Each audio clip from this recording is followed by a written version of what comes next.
या देवी सर्वभूतेषु मां कात्यायनी शक्तिरूपेण संस्थिता। नमस्तस्यै नमस्तस्यै नमस्तस्यै नमो नमः। स्वागत है आप सभी का चैत्र नवरात्रि की विशेष श्रृंखला में। आज है चैत्र नवरात्रि का छठा दिन। आज के दिन देवी कात्यायनी की पूजा अर्चना की जाती है।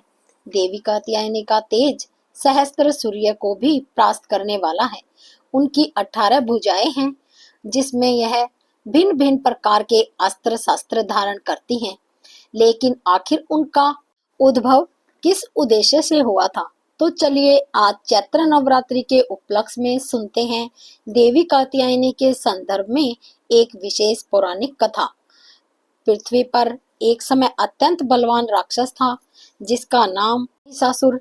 अमृतत्व का वरदान प्राप्त करने के लिए उसने ब्रह्मा जी को प्रसन्न करने हेतु 10,000 वर्षों तक कठोर तपस्या की। अंत में ब्रह्मा जी महिषासुर के तप से प्रसन्न हुए और उनके समक्ष प्रकट होकर उसे वरदान मांगने के लिए कहा। पहले तो महिषासुर ने अमर होने की इच्छा रखी, लेकिन ब्रह्मा जी ने उसे समझाया कि यह उनके अधिकार में नहीं है, क्योंकि जिसका जन्म हुआ है उसकी मृत्यु भी निश्चय है और स्वयं ब्रह्मा जी भी अमर नहीं है। ब्रह्मा जी के ने महिषासुर से कुछ और वरदान मांगने के लिए कहा। इस बात पर महिषासुर ने कुछ सोचते हुए कहा, ब्रह्मदेव, आप मुझे यह वरदान दे कि कभी भी किसी भी पुरुष के हाथों मेरी मृत्यु न हो, केवल एक स्त्री ही मेरा वध कर सके। ब्रह्मा जी ने तुरंत ही महिषासुर को यह वरदान प्रदान कर दिया। लेकिन यहाँ पर महिषासुर ने एक भारी भूल की थी।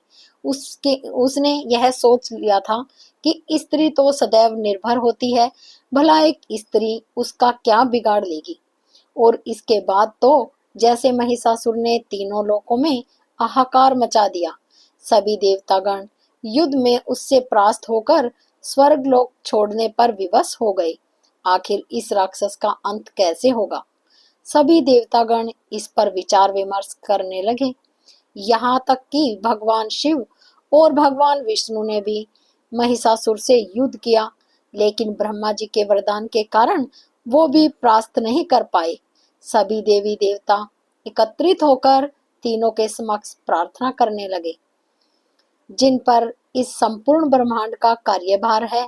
जैसे कि ब्रह्मदेव ने महिषासुर को वरदान दिया था कि उसकी मृत्यु केवल स्त्री के हाथों ही हो सकती है, तो त्रिदेव ने सोचा कि क्यों न एक शक्तिशाली स्त्री को उत्पन्न किया जाए जो कि महिषासुर का वध कर सके। सभी देवता भी सुझाव से सहमत हो गए और इसके बाद ब्रह्मा, विष्णु और महेश ने अपनी शक्तियों को मिलाकर एक दिव्य और अलौकिक स्त्री को उत्पन्न किया। स्त्री का रूप अत्यंत भयंकर और तेजस्वी था। वह सिंह पर सवार थी। सभी देवताओं ने इस दिव्य स्त्री को अमोघ आशीर्वाद प्रदान किया और स्त्री का नाम था देवी कात्यायनी। युद्ध में जाने से पूर्व सभी देवताओं ने माता कात्यायनी को दिव्य अस्त्र शस्त्र प्रदान किए। भगवान शिव ने उन्हें अपना त्रिशूल दिया और वहीं भगवान विष्णु ने सुदर्शन चक्र दिया। ब्रह्मदेव ने उन्हें जल पात्र और माला प्रदान की। वरुण देव ने उन्हें एक शंख दिया। देवराज इंद्र ने उन्हें अपना वज्र प्रदान किया और वायुदेव ने एक दिव्य धनुष दिया। अग्निदेव ने उन्हें एक दिव्य बाण प्रदान किया और सूर्यदेव ने एक तरकश। माता कात्यायनी ने कुबेर से एक विशाल गदा प्राप्त की और यमराज से एक दिव्य तलवार और ढाल। विश्वकर्मा ने उन्हें युद्ध में प्रयोग करने के लिए एक कुल्हाड़ी दी और इस प्रकार सभी देवताओं के आशीर्वाद से संपन्न होकर देवी कात्यायनी ने महिषासुर को युद्ध के लिए चुनौती दी। दोनों के बीच में एक भीषण युद्ध छिड़ गया, जो कई दिनों तक चलता रहा और अंत में देवी कात्यायनी ने महिषासुर का सिर धड़ से अलग कर दिया और उसका अंत करके देवताओं को उसके आतंक से मुक्ति प्रदान की। स्त्री को साधारण और अबला समझने वाला महिषासुर एक दिव्य स्त्री के हाथों ही मारा गया और इस प्रकार देवी कात्यायनी ने अपने जीवन का उद्देश्य पूर्ण किया। चैत्र नवरात्रि के छठे दिन इन्हीं देवी कात्यायनी की पूजा और उपासना की जाती है। इसके लिए सबसे पहले सुबह जल्दी उठकर स्नान इत्यादि से स्वच्छ होना चाहिए। तत्पश्चात एक स्वच्छ आसन पर देवी का विग्रह अथवा चित्र रखें। माता कात्यायनी की पूजा में सम्मिलित होने के लिए लाल अथवा पीले रंग के वस्त्र ही धारण करना आदर्श माना जाता है। उनकी आराधना के लिए गोधूली बेला का समय शुभ माना गया है। माता को पीले रंग के पुष्प अथवा पीला नैवेद्य अर्पित कर सकते हैं। भोग लगाने के लिए पीले रंग के मिष्ठान और शहद सर्वोत्तम माना गया है। ऐसा कहा जाता है कि माता कात्यायनी की आराधना कुंवारी कन्याओं के लिए यह एक विशेष रूप से लाभदायक है। और कुछ लोगों का तो यह भी मानना है कि जो कुंवारी कन्याओं का विवाह संबंधी समस्या आती है उसमें देवी कात्यायनी उनकी सहायता करती है।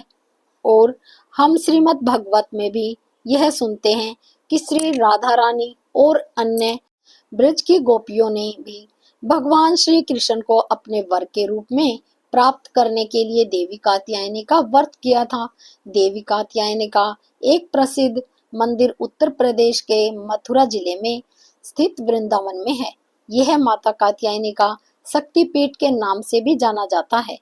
यह 51 शक्तिपीठों में से एक है जहां देवी सती के केस गिरे थे। और इसके अतिरिक्त भारत में माता कात्यायनी के कई मंदिर हैं जिनके दर्शन आप कर सके। इसमें से एक प्राचीन मंदिर मेरठ में परीक्षितगढ़ क्षेत्र में भी है। ऐसी मान्यता है कि यहाँ पर राजा नयन सिंह शासन करते थे और देवी कात्यायनी ने उन्हें सौपन में दर्शन देकर उनका विग्रह प्राप्त करने का आदेश दिया था। माता के आदेश के अनुसार खुदाई करने पर राजा नैन सिंह को माता कात्यायनी का विग्रह प्राप्त हुआ था और उन्होंने उसी स्थान पर एक भव्य मंदिर का निर्माण करवाया था। उस मंदिर से जुड़ी हुई और भी कई अन्य रोचक कथाएं प्रचलित हैं। नवरात्रि के छठे दिन माता कात्यायनी के मंदिरों में अनेक श्रद्धालु दर्शन करने के लिए एकत्रित होते हैं। लोगों का मानना है कि इस दिन उनके दर्शन करने से श्रद्धालुओं की सभी मनोकामनाएं पूर्ण होती हैं। तो ये थी चैत्र नवरात्रि के उपलक्ष्य में छठे दिन पर देवी कात्यायनी की पौराणिक कथा। यह कथा कैसी लगी हमें नीचे कमेंट्स बॉक्स में लिखकर जरूर बताइएगा और याद से आपके अपने चैनल को सब्सक्राइब भी जरूर कीजिएगा। अगर कथा अच्छी लगी है तो अपने मित्रों और परिजनों को भी शेयर करें। इस नवरात्रि के दौरान हमारे द्वारा सुनाई जा रही इन पौराणिक कथाओं को सुनना आपको अच्छा लगता है तो कमेंट्स बॉक्स में जय माता दी जरूर लिखिए। चैत्र नवरात्रि के छठे दिन पर देवी कात्यायनी से यही प्रार्थना करते हैं, हे माता रानी अपने सभी भक्तों पर हमेशा अपनी कृपा बनाए रखें और हमारे पथ में आने वाली हर प्रकार के अनर्थ रूपी असुरों का संहार करें। हम पर सदा अपनी कृपा बनाए रखना। जय माता का।